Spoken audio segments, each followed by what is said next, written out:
Hola mis estimados estudiantes, espero se encuentren todos muy bien. Soy su profesor de química, Andrés Bibi, y sean todos bienvenidos a nuestro primer encuentro en este apasionante módulo virtual, cuyo fin es hacer de esta asignatura un espacio agradable. Para esta oportunidad nos introduciremos en el mundo de las reacciones químicas, en donde conoceremos su definición, qué es una ecuación química, símbolos usados en una ecuación química, partes de una ecuación química, reactivos y productos, tipos de reacciones químicas y el procedimiento del balanceo por tanteo de las ecuaciones químicas. Así que busquen una soda, pónganse cómodos y disfruten del video.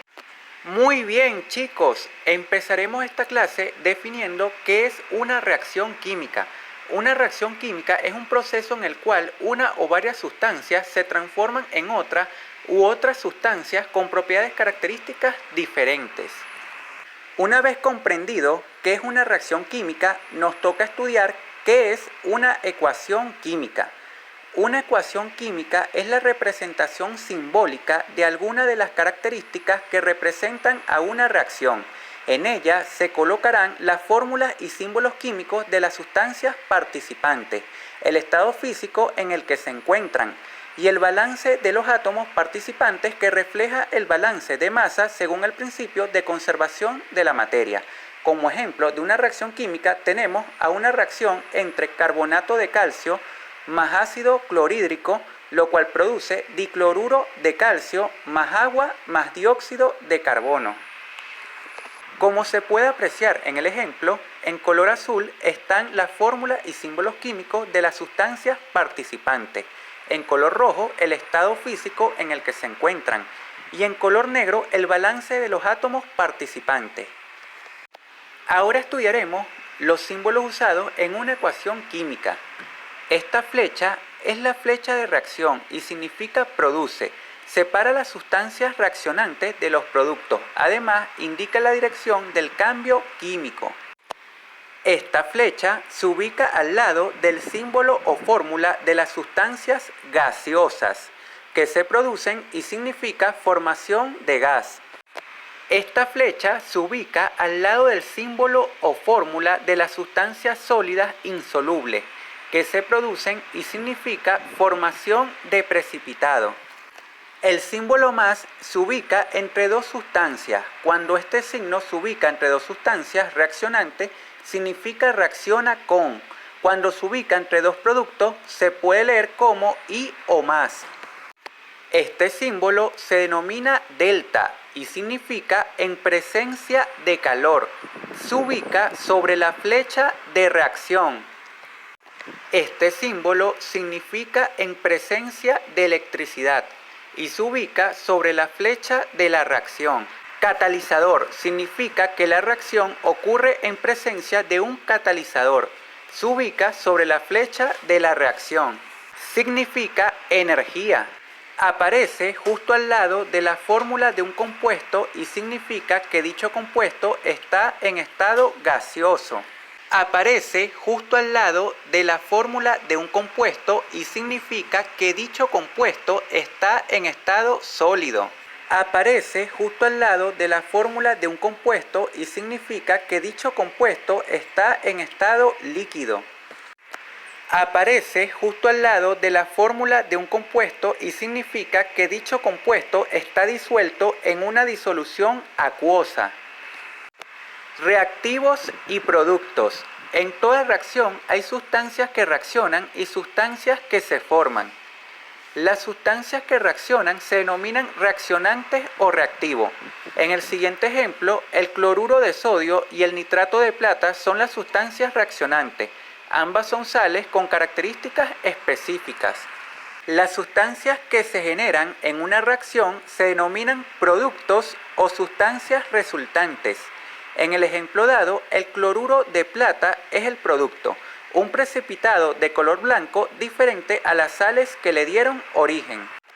Tipos de reacciones químicas. Las reacciones químicas que se presentan pueden ser clasificadas en uno de los siguientes tipos: reacción de combinación o de síntesis, reacción de descomposición, reacción de desplazamiento y reacción de doble descomposición. Reacción de combinación o de síntesis. Este tipo de reacción se presenta en forma general con la siguiente estructura.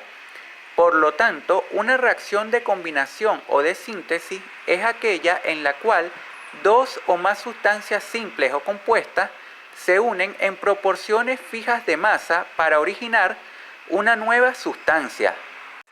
Como un ejemplo, tenemos la reacción de magnesio con oxígeno, lo cual produce monóxido de magnesio. Reacción de descomposición.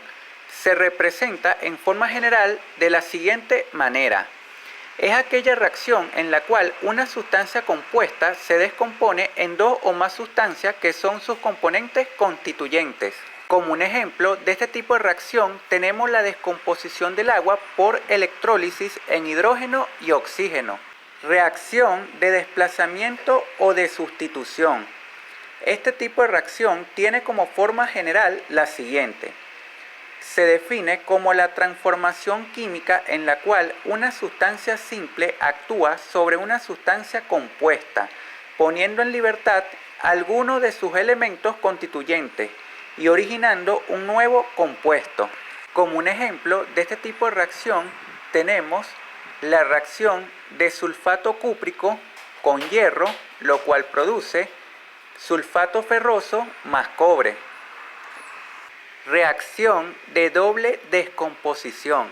De una manera general, este tipo de reacción se representa de la siguiente manera. Por lo tanto, la doble descomposición es una reacción química en la cual dos sustancias compuestas se transforman en otras dos diferentes por intercambio entre los elementos constituyentes. Reacción exotérmica y reacción endotérmica. Las reacciones químicas que van acompañadas de desprendimiento o absorción de energía térmica, es decir, energía calórica, se clasifican en reacción exotérmica. Es cuando la reacción va acompañada de desprendimiento de energía térmica. Se tienen los siguientes ejemplos: combustión de madera, vela, tela, gasolina, etc. La reacción que sucede en un flash de fotografía. Como un ejemplo de una reacción que desprende energía, tenemos la reacción de magnesio con oxígeno para crear monóxido de magnesio. Es aquella reacción que va acompañada de absorción de energía. Se presenta el siguiente ejemplo: descomposición del anhídrido carbónico. Balanceo por tanteo de las ecuaciones químicas. En las reacciones químicas ordinarias, la masa total de las sustancias reaccionantes es igual a la masa total de los productos formados. A esto se le conoce como ley de conservación de la masa. Por lo tanto, en toda ecuación química es necesario igualar en los dos miembros el número de cada átomo en particular. A esto se le conoce como ley de conservación de los átomos. Esto se logra mediante el balanceo o igualación de las ecuaciones químicas.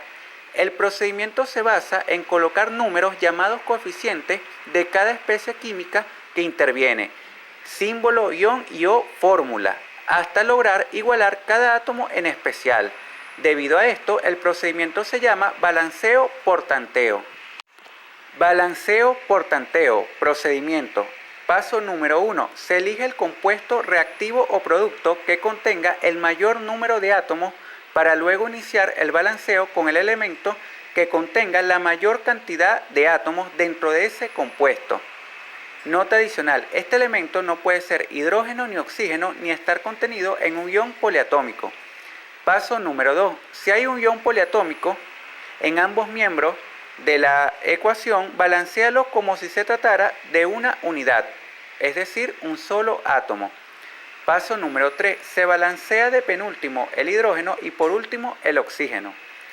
Paso número 4. Verifica todos los coeficientes, los cuales deben estar representados con números enteros y reducidos a su mínima expresión. Una vez comprendida lo que es la ley de conservación de la masa y la ley de conservación de los átomos, como del mismo modo también haber estudiado cada uno de los pasos a seguir para balancear una ecuación química mediante el método del tanteo, procederemos a analizar el siguiente ejemplo, a fin de mejorar nuestras habilidades en esta práctica. Como podemos ver, aquí tenemos una reacción simple entre dióxido de manganeso más ácido clorhídrico, lo cual produce dicloruro de manganeso más una molécula de cloro más una molécula de agua. De esta manera procederemos a aplicar el primer paso, el cual nos dice: se indica el compuesto reactivo o producto que contenga el mayor número de átomos, para luego iniciar el balanceo con el elemento que contenga la mayor cantidad de átomos dentro de ese compuesto. Y este elemento no puede ser ni hidrógeno, ni oxígeno, ni estar contenido en un ion poliatómico. Un ion poliatómico es algo más o menos como que tenga esta estructura.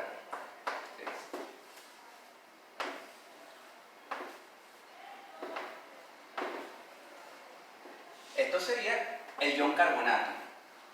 No puede estar contenido en una estructura como esta. Muy bien, entonces empecemos a observar cada uno de los compuestos, tanto los reactivos y los productos, para ir descartando aquellos compuestos que tengan oxígeno e hidrógeno. Cortamos aquí. Empecemos por los reactivos. Tenemos el dióxido de manganeso. Como podemos ver, tiene oxígeno, entonces lo descartamos. Porque, bueno, la primera paso nos dice que el elemento no puede ser oxígeno. El segundo, tenemos el ácido clorhídrico. También lo descartamos, porque no puede tener hidrógeno.